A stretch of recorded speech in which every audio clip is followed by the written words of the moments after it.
Alrighty. Department of Signs and Wonders. Chapel Perilous, High Strangeness, Part 3. On the rando, I was prompted to look up the term neurospicy, and pleased to report that there are chili pepper emojis to indicate the fact that I often have mismatching socks and often cannot read my own handwriting. For this episode, we are jumping ahead to around about 2001, 2002, roughly. A friend of mine had lived on the second floor of a large house in downtown Kokomo that had originally been built in the early 1900s. Big old handsome house, and as most of them were down that street in that neighborhood, and like most other houses, they had been split into apartments,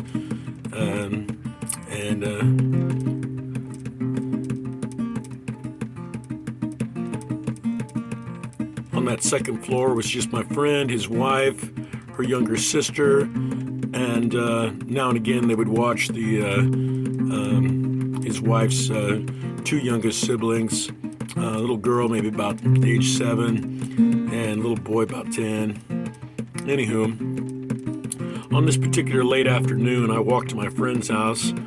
By the time I arrived, it was just about dusk, not quite late enough to where it seemed unusual to note that none of the second floor windows were lit when I arrived there. The downstairs front door was so often unlocked that I also didn't find it odd to be able to enter without having to knock. As I entered the door and began to approach the stairs leading up to the second floor, I both heard and caught a glimpse of a young girl running up the stairs, and just as I stepped foot on the bottom of the stairs, this girl turned and zipped off down the hall towards my friend's apartment. I assume the girl must have been one of my friend's wife's little siblings, a little 7-year-old girl. I can't remember her name now.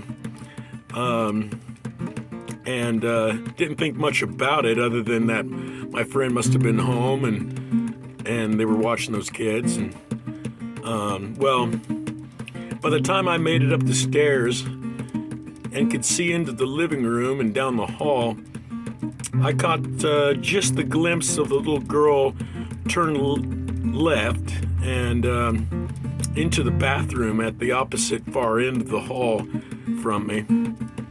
It was just about that time when, it struck me that it was indeed a bit too dark for there not to be any lights on anywhere in the apartment, and that very likely my friends and his wife were actually not home after all. And I called out their names as I began down the hall, and by that time,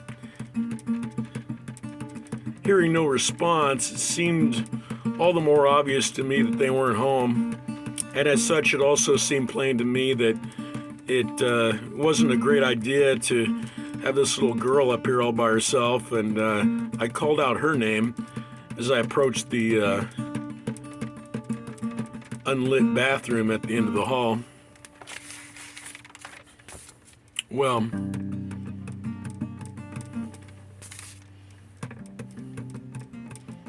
I reached the bathroom and peered in. There was no light on in there, by the way. But just with that light, I could see enough to tell that there was no sign of any child in that bathroom. There was no one there. I called out her name anyway again and listened, but no answer.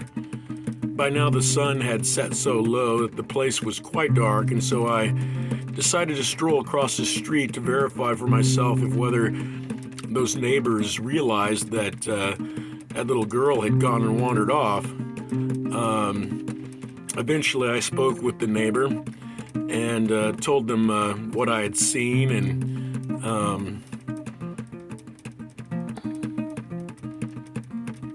and to my surprise, he told me that not only was he and his wife not aware that they were supposed to be babysitting that night, but that I had likely seen a ghost, being as how everyone familiar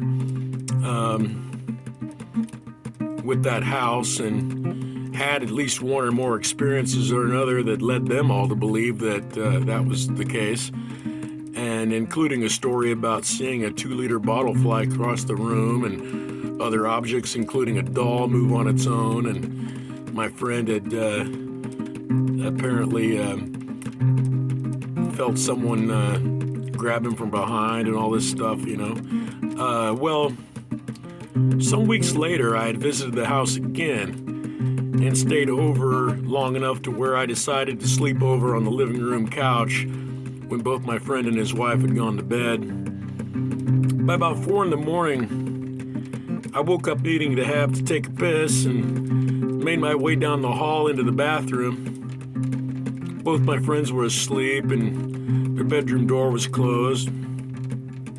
Anywho, it was kind of funny. As I stood there attempting to piss, I found that I couldn't quite feel comfortable enough to do so, just because the bathroom closet door was cracked open just a hair. I felt like one does when they're being watched. As such, to settle myself that I was alone, I opened the closet door to have a look in there. And what I saw made me chuckle.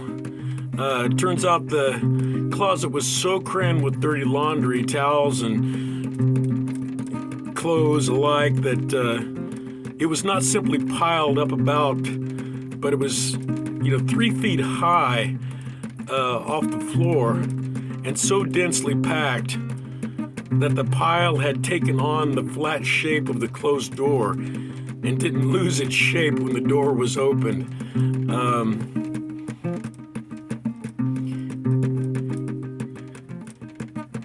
This made me laugh, and anywho, once I was satisfied that no one was in the closet, well, I took a piss and took care of that.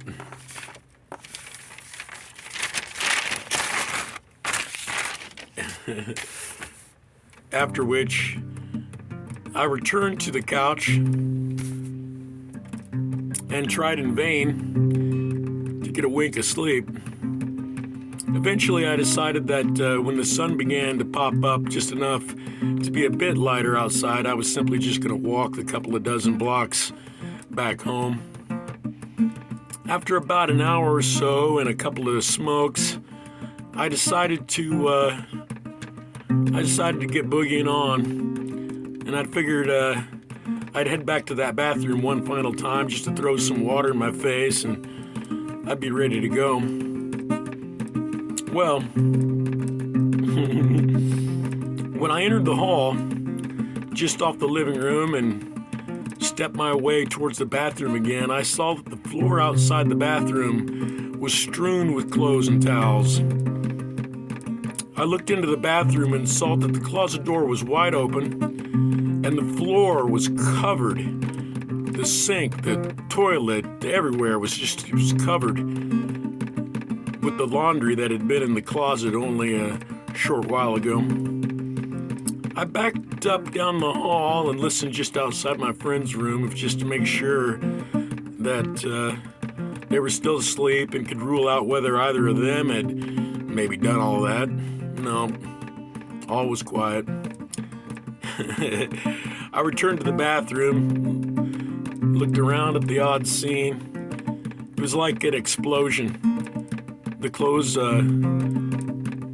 seemed to exploded out of the closet, and the velocity of it carried it out the door and into the hallway. Well, and when I looked in there, I could see that there was like a scoop missing from inside the closet, as if as if a big hand had just come in and just scooped out a big hole from out of that packed laundry. Something underneath it exploded it. Anyway, I did splash another handful of water in my face, and I could do little more than chuckle at this. I wasn't creeped out, though.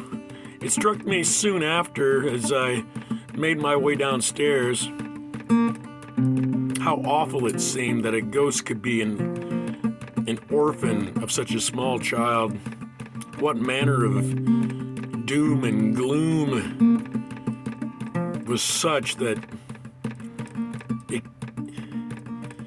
some inescapable fate like that, if indeed that was what this was. It made me wonder if whether the dead existed in such a perilous world on the other side that they would voluntarily choose to stay in a house like this as opposed to venturing out and exploring the world. How dangerous and awful might their other side actually be? Anyway,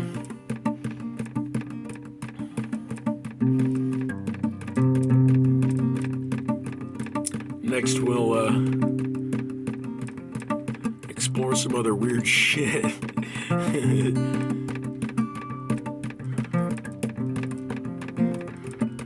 Alrighty, glad keeping these relatively short. Cheers.